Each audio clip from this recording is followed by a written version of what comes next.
Compressed gas cylinder safety. Oklahoma State University. Introduction.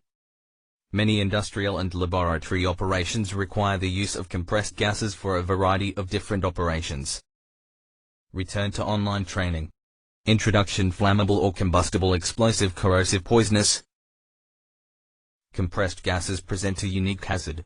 Depending on the particular gas, there is a potential for simultaneous exposure to both mechanical and chemical hazards.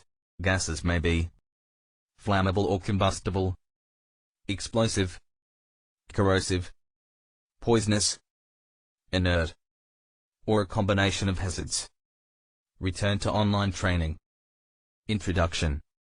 If the gas is flammable, flash points lower than room temperature compounded by high rates of diffusion present a danger of fire or explosion. Additional hazards of reactivity and toxicity of the gas, as well as asphyxiation, can be caused by high concentrations of even harmless gases such as nitrogen. Since the gases are contained in heavy, highly pressurized metal containers, the large amount of potential energy resulting from compression of the gas makes the cylinder a potential rocket or fragmentation bomb. Return to online training. Introduction.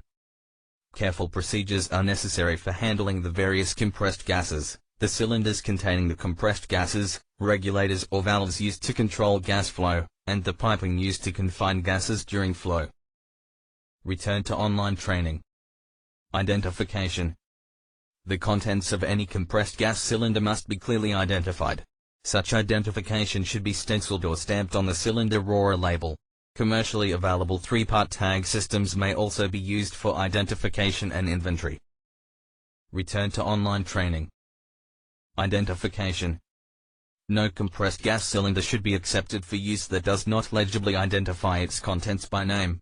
If the labeling on the cylinder becomes unclear or an attached tag is defaced to the point the contents cannot be identified, the cylinder should be marked contents unknown and returned directly to the manufacturer.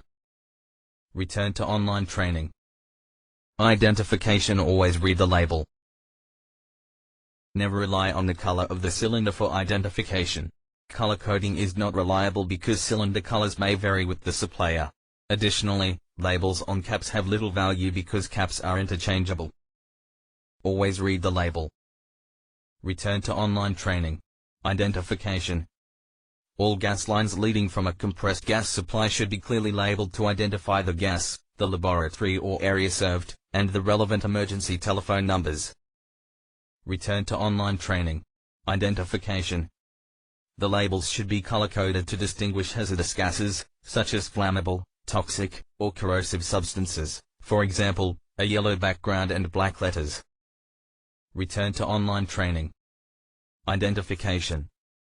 Signs should be conspicuously posted in areas where flammable compressed gases are stored, identifying the substances and appropriate precautions, for example, hydrogen, flammable gas, no smoking, no open flames. Return to online training. Handling and use. Gas cylinders must be secured at all times to prevent tipping. Return to online training. Handling and use. Cylinders may be attached to a bench top, individually to the wall, placed in a holding cage, or have a non-tip base attached. Chains or sturdy straps may be used to secure them. Return to online training. Handling and use. If a leaking cylinder is discovered, move it to a safe place, if it is safe to do so, and inform the Environmental Health and Safety Department. You should also call the vendor as soon as possible. Under no circumstances should any attempt be made to repair a cylinder or valve. Return to online training. Handling and use. Standard cylinder valve outlet connections have been devised by the Compressed Gas Association, CGA, to prevent mixing of incompatible gases. The outlet threads used vary in diameter. Some are internal, some are external, some are right-handed, some are left-handed. In general, right-handed threads are used for non-fuel and water-pumped gases, while left-handed threads are used for fuel and oil pump gases. Return to online training. Handling and use. To minimize undesirable connections, only CGA standard combinations of valves and fittings should be used in compressed gas installations. The assembly of miscellaneous parts should be avoided. The threads on cylinder valves, regulators and other fittings should be examined to ensure they correspond and are undamaged. Return to online training. Handling and use. Cylinders should be placed with the valve accessible at all times. The main cylinder valve should be closed as soon as it is no longer necessary that it be open, i.e., it should never be left open when the equipment is unattended or not operating.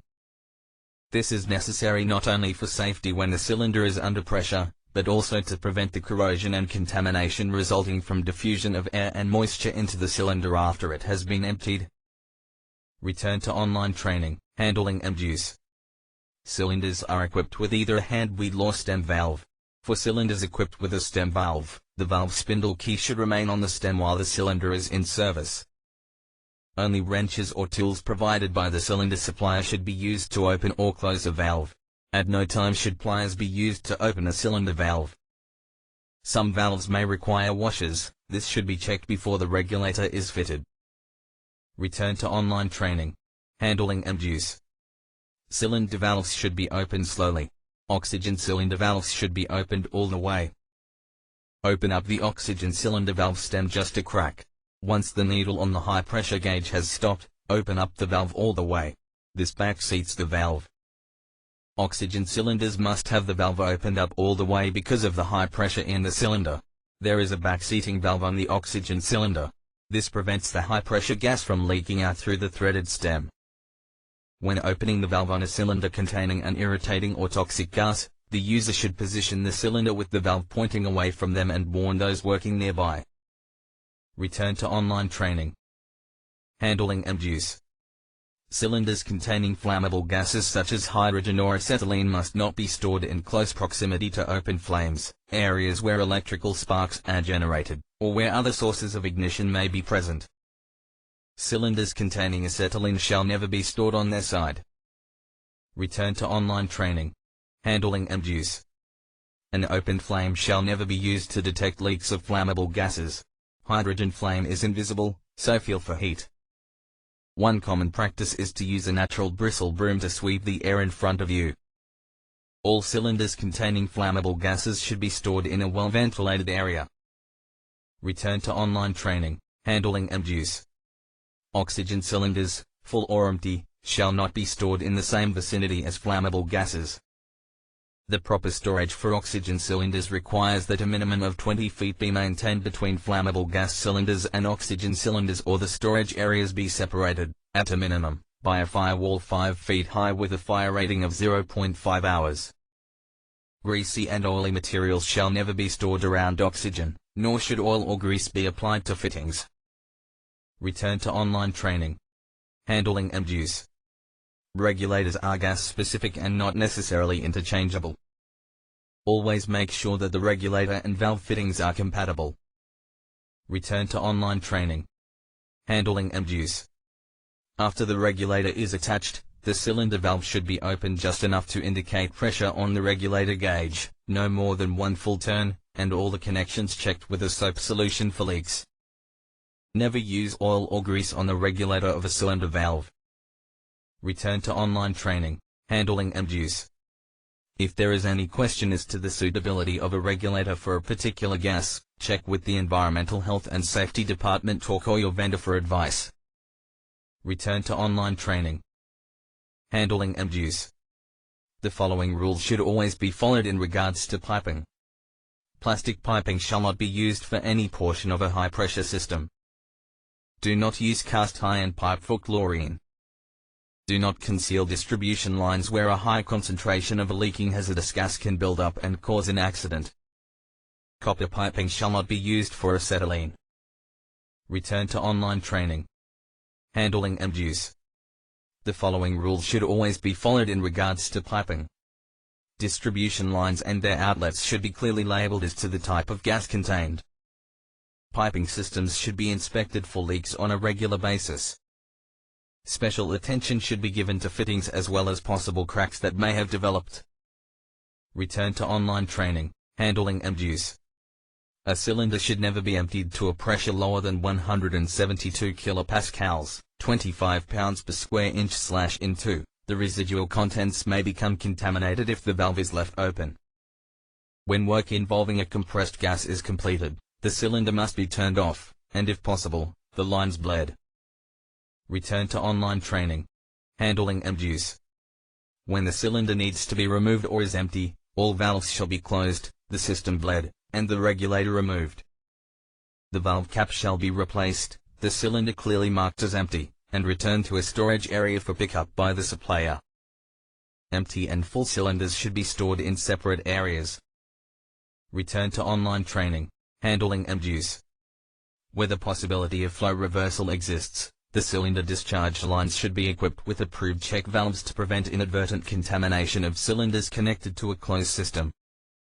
Sucking back is particularly troublesome where gases are used as a reactants in a closed system. A cylinder in such a system should be shut off and removed from the system when the pressure remaining in the cylinder is at least 172 kilopascals, 25 pounds per square inch/in2.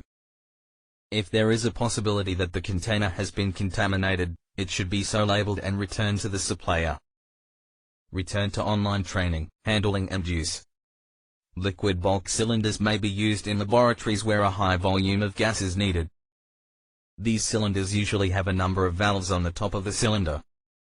All valves should be clearly marked as to their function. These cylinders will also vent their contents when a preset internal pressure is reached, therefore, they should be stored or placed in service where there is adequate ventilation. Return to online training. Handling and use. Always use safety glasses, preferably with a face shield, when handling and using compressed gases, especially when connecting and disconnecting compressed gas regulators and lines. Return to online training. Handling and use. All compressed gas cylinders, including lecture-size cylinders, must be returned to the supplier when empty or no longer in use. Return to online training. Transportation of cylinders. The cylinders that contain compressed gases are primarily shipping containers and should not be subjected to rough handling or abuse.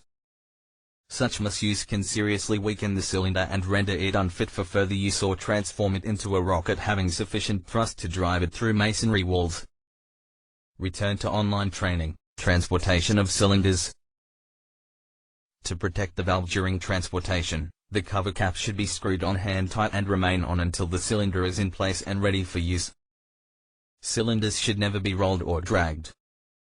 When moving large cylinders, they should be strapped to a properly designed wheeled cart to ensure stability.